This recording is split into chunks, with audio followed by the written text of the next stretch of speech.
Hello and welcome दोस्तों to 5 minutes engineering. आज का वीडियो वाकई बड़ा कमाल का होने वाला है दोस्तों, क्योंकि एनएलपी इस सब्जेक्ट से जुड़ा हुआ है एक बहुत ही इंपॉर्टेंट कॉन्सेप्ट जिसका नाम है भैया बीओडब्ल्यू, यानी कि बैग ऑफ वर्ड्स वाला फंडा क्या होता है उसको बड़ी डिटेल में एग्जांपल के साथ आपके सामने मैं रखने वाला हूं। सो इससे जुड़े हुए बहुत सारे प्रश्न का आज उत्तर आपको मिल जाएगा। सो मेक श्योर कि आप इस वीडियो को अंतिम सेकंड तक देखें और देखने के बाद यार लाइक भी कर दीजिए और चैनल को सब्सक्राइब भी कर दीजिएगा जरूर। चलो फिर भैया शुरुआत करते हैं। बैग ऑफ वर्ड्स आखिर ये क्या है? अगर इसके लिटरल मीनिंग पे चले जाए तो it mean something like this यार कि अपने पास एक जो है ऐसी बैग होने वाली है और इसके अंदर अपने जो है W1, W2, W3, W4 ऐसे भैया वर्ड्स अपने इसमें मौजूद रहने वाले हैं और इस बैग ऑफ वर्ड्स को अपन कैरी करेंगे और जहां तक भैया पहुंचाना है वहां पे पहुंचा देंगे और काम निपटा लेंगे अपना जो अपने को निपटाना है। बात आप समझ पा रहे हैं? तो कुछ ऐसा ही मिलता जुलता काम जो है अपन यहां पे करने वाले हैं। कैसे? चलो उसको समझते हैं। सबसे पहली बात तो आपके पास भैया देखो बहुत सारे सेंटेंसेस अपने कॉर्पस में लेट से मौजूद है। ये आपका पहला सेंटेंस, ये दूसरा है, तीसरा है कि नहीं? क्या कहता है? हेलो एंड वेलकम दोस्तों। ऑब्वियस ही बात है, ये तो आपको पता ही होगा है कि नहीं? ये अपनी तो पहली ओपनिंग लाइन है। श्रीधर लव्स टीचिंग, ये भी आपको पता होगा, वो टीचिंग का प्यार दिखता होगा वीडियोस के थ्रू। और एक और चीज है, Shridhar loves to play cricket, शायद ये आपको ना पता हो तो वो भी मैं बता रहा हूं कि यार क्रिकेट खेलना अपने को पसंद है। वैसे अभी थोड़ा सा कम हो गया क्योंकि काम का लोड बढ़ गया है कि नहीं, लाइव सेशंस भी रहते हैं तो क्रिकेट थोड़ा बहुत बीच बीच में खेल लेते कभी कभार, बट या I love to play cricket. Okay, तो ये वाला फंडा क्लियर है? यहां तक आपको चीजें दिख रही है, समझ में आ रही है? तो ये जो हमारे सेंटेंसेस है एक तरीके से ये हमारा टेक्स्ट है। अब चलो मुझे इसमें से अपना कुछ काम निकलवाना है, लेट से कुछ भी यार, लाइक मुझे कुछ प्रिडिक्शंस करवाने हैं। ओके, लेट से मुझे इसी टेक्स्ट के बेसिस पे कुछ प्रिडिक्शंस करवाने हैं। I want to do some prediction. अब अपना ये प्रिडिक्शन वाला काम करवाने के लिए अपन पहुंच जाते हैं, लेट से एमएल एल्गोरिथम्स के पास पहुंच जाते हैं। उनको बोलते हैं भैया देखो हमारे पास है ये टेक्स्ट, आप ये ले लीजिए और हमें जो प्रिडिक्शन चाहिए वो हमें दे दीजिए। वो बोलता है एक मिनट भाई साहब, ये क्या दे रहे हो आप मुझे? ये तो मेरे को समझ ही नहीं आ रहा है। आप एक काम करो, आंकड़े लेके आओ मेरे पास, तब मैं आपका काम बड़ी ही अच्छी तरीके से करके आपको दे दूंगा और आपको जो प्रेडिक्शन चाहिए भैया वो भी आपको मिल जाएगा। Don't worry about that. अब अपन प्रश्न में पड़ गए यार, अपन लाइक यू नो कि अब क्या करें? टेक्स्ट तो वो ले नहीं रहा, बोल रहा भैया आंकड़े लेके आओ। कहां से लेके आए? मतलब हमें क्या करना होगा, इस टेक्स्ट के इक्विवेलेंट हमें कुछ आंकड़े जिसे हम वेक्टर बोलते हैं बड़े प्यार से, वेक्टर जनरेट करने पड़ेंगे।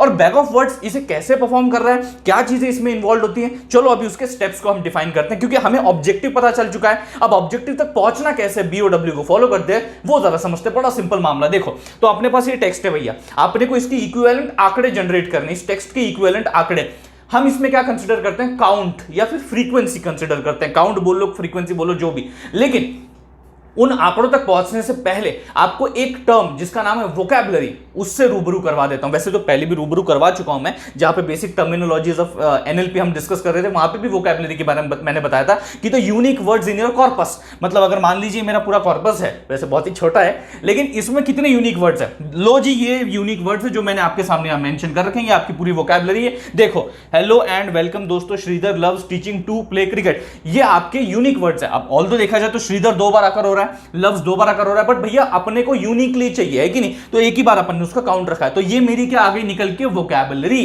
अब आते हैं काउंट के ऊपर, फ्रीक्वेंसी के ऊपर, क्योंकि अब हमें भैया आंकड़े यानी कि इन पर्टिकुलर जो भी आपके स्टेटमेंट्स हैं उनके हमें क्या करना है, एक वेक्टर जनरेट करना है। एंड फाइनली यही वो आंकड़े होंगे जो कि हम अपने एमएल एल्गोरिथम्स को देंगे और उनको बोलेंगे भाई साहब काम कर दो यार, अभी बस प्रेडिक्शन दे दो भैया हमको। चलो आगे बढ़ते हैं। यहां पे हेलो एंड वेलकम दोस्तों कैसे होता है? देखो, हम लोग सबसे पहले तो अपना जो स्टेटमेंट 1 है उसके लिए एक वेक्टर जनरेट करेंगे और एक्चुअल में ये जो भी आपको वोकैबुलरी में जितने भी वर्ड दिखाई दे रहे हैं, दीज आर, वो साइज है आपके वेक्टर की। यू कैन कंसीडर ये आपकी उस वेक्टर की इतनी लंबी चौड़ी साइज होने वाली है, ठीक है कि नहीं? और उस पर्टिकुलर वेक्टर में आपकी फीचर्स हैं एक तरीके से। अब वो फीचर प्रेजेंट है या नहीं, अगर है तो कितनी बार, वो जो काउंट है वो आपको यहां दिखाना है। जैसे कि फॉर एग्जाम्पल मेरा स्टेटमेंट 1 है, हेलो, कितनी बार है भैया? एक ही बार है, so I will write it here 1। Okay, तो मैं यहां पे 1 लिखूंगा। उसके बाद एंड, एक ही बार है।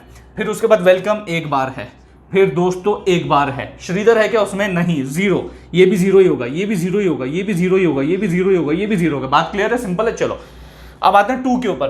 2 में श्रीधर है, हाँ जी है, लव्स है और टीचिंग है, बाकी सब कुछ भी नहीं है। तो ठीक है, फिर हम लोग सीधा सीधा इसको 0 ही मार्क कर देते हैं। ये 0 है, ये 0 है, ये 0 है, हाँ, लेकिन श्रीधर में 1, यस, एक ही बार। ये श्रीधर जो वर्ड है आपका यहाँ पे आकर हो रहा है, लव्स भी है, टीचिंग वाला फंडा भी है भाई, और ये नहीं है, तो इसको 0 कर देते हैं। Simple enough. अब आते हैं थर्ड वाले के ऊपर, Shridhar loves to play cricket. अच्छा जी, तो ये तो शुरुआत का तो होगा ही नहीं ना, so this is going to be 0। हाँ, श्रीधर भैया एक बार है, उसके बाद लव्स एक बार है, 2, अच्छा टीचिंग नहीं है यहाँ पे, 2 एक बार है, प्ले क्रिकेट, अच्छा लास्ट वाले भैया दोनों के दोनों आपके 1 है। आप बात समझ पा रहे हैं जी, व्हाट वी हैव गॉट जी, यहां पे हमारे पास जो है वेक्टर आ चुके हैं जी। अब यही वेक्टर हम क्या करेंगे, what will do about these vectors. अब हम बोलेंगे भैया देखो तुमने पलटना नहीं जबान से, अभी तुमने बोला था आंकड़े लाके, तो लो भैया हम आंकड़े लाके दे रहे हैं, अब हमको काम करके दो। वो बोलता भैया खुश हैं हम जी, लाइए वो आंकड़े आपको करके देते हैं जी, आपका काम तुरंत निपटाते हैं। चलो अब लेकिन अगर आप गौर से इसे देखेंगे तो ये तो बहुत ही छोटा कॉर्पस था, इसकी वोकैबुलरी तो बहुत ही कम थी, बहुत ही छोटी। मतलब देखो यार आपके सामने कितनी एक यहां पे बोर्ड पे फिट हो गया यार, सबके सब वर्ड है कि नहीं, बहुत ही कम थी।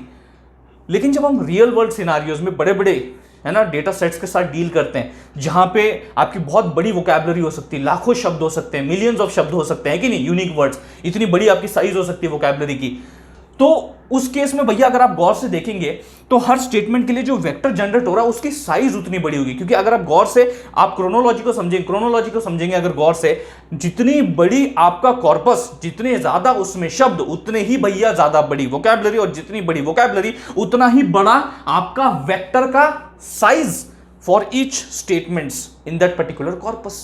अब बात समझ पा रहे हैं, रिलेट कर पा रहे हैं। तो ये तो भैया हर एक स्टेटमेंट के लिए बड़े बड़े वेक्टर्स हम लोग कंसीडर करेंगे, तो ये तो बहुत ही ज्यादा ओवरहेड हो जाएगा। तो हम क्या करते हैं ना, what we try to do, इस प्रॉब्लम से डील करने के लिए एक सॉल्यूशन हमारे पास है, वो है ये बहुत ही मोस्ट प्रोमिनेंट सॉल्यूशन है कि भैया अगर आप इसका इस्तेमाल करोगे तो बहुत ज्यादा हद तक आपकी जो साइज है वो रिड्यूस होने के चांसेस हैं जी। वो है स्टॉप वर्ड्स को हटा दो। ये पहले भी हम लोग चर्चा कर चुके हैं, बात कर चुके हैं, जब हम स्टॉप वर्ड्स के बारे में डिटेल में मैंने वीडियो बनाया था तो उसमें इसकी बात कर चुके हैं कि भैया इनकी जरूरत नहीं होती, ये इतनी इंपॉर्टेंट शब्द नहीं, इतनी इंपॉर्टेंट वैल्यू ऐड नहीं कर रहे कुछ, है ना, अपने फाइनल रिजल्ट में, प्रेडिक्शन में। तो एक काम करो, इनको निकाल दो। अब अगर आप गौर से देखेंगे, वैसे तो एक छोटा सा एग्जांपल था, बट इसमें भी अगर आप देखेंगे तो मेरा ये रिस्पेक्टिव स्टॉप वर्ड एंड है और ये रिस्पेक्टिव स्टॉप वर्ड 2 है, इनको निकाल देना चाहिए, बराबर है कि इनको निकाल देना चाहिए। तो इनिशियली मेरे वेक्टर की साइज क्या थी, 1 2 3 4 5 6 7 8 9 10, बराबर है 10 थी। अब इसमें से 2 निकाल दिए, कितने बचे, मतलब अब ये नहीं है, अब ये वाला पार्ट नहीं है, कितने बचे जी, 8 बचे। तो कहीं ना कहीं हमने रिड्यूस किया, अब ये तो भैया छोटा सा कॉर्पस था। जब बड़े बड़े कॉर्पस होते हैं तो वहां पे स्टॉप वर्ड्स भी बहुत ज्यादा होते हैं। अगर स्टॉप वर्ड्स बहुत ज्यादा होते हैं तो बहुत ज्यादा मात्रा में आपकी वेक्टर की साइज रिड्यूस भी हो सकती है। तो ये एक चीज आपको समझनी है, और भी बहुत सारे तरीके हैं, उनके बारे में अगले वीडियोस में हम डिस्कस करने नहीं वाले हैं, बट फिलहाल के लिए इतना आप समझ लीजिए कि इनकी यहां पे जरूरत इतनी नहीं है, तो उनको निकाल दो। क्योंकि अननेसेसरली क्या हो रहा है, वो आपका ये जो स्लॉट है ना, एक फीचर का स्लॉट जो है वो अलोकेट हो रहा है उनके लिए अननेसेसरली, तो इसको अगर हटा दिया तो कुछ हद तक साइज कम हो जाएगी और वो सबके ऊपर अप्लाई होगा, हर स्टेटमेंट के ऊपर अप्लाई होगा, वही साइज है कि नहीं। तो ये चीज आपको मुझे इस वीडियो के माध्यम से बतानी थी। ये होता है भैया सारा बैग ऑफ वर्ड्स का मामला, ये होता है भैया स्टॉप वर्ड्स को निकाल देने से फायदा। ये सारी तमाम चीजें आप तक मैंने पहुंचा दी। होपफुली ये वीडियो आपको समझ में आ गया होगा। अगर समझ में आ गया होगा तो इस वीडियो को लाइक कर दीजिए, उससे भी ज्यादा जरूरी इस वीडियो को शेयर कीजिए अपने सारे दोस्तों के साथ, और यार चैनल को भी सब्सक्राइब कर दीजिए, फ्री है यार, है कि नहीं, लेकिन मेरे लिए बहुत वैल्यूएबल है।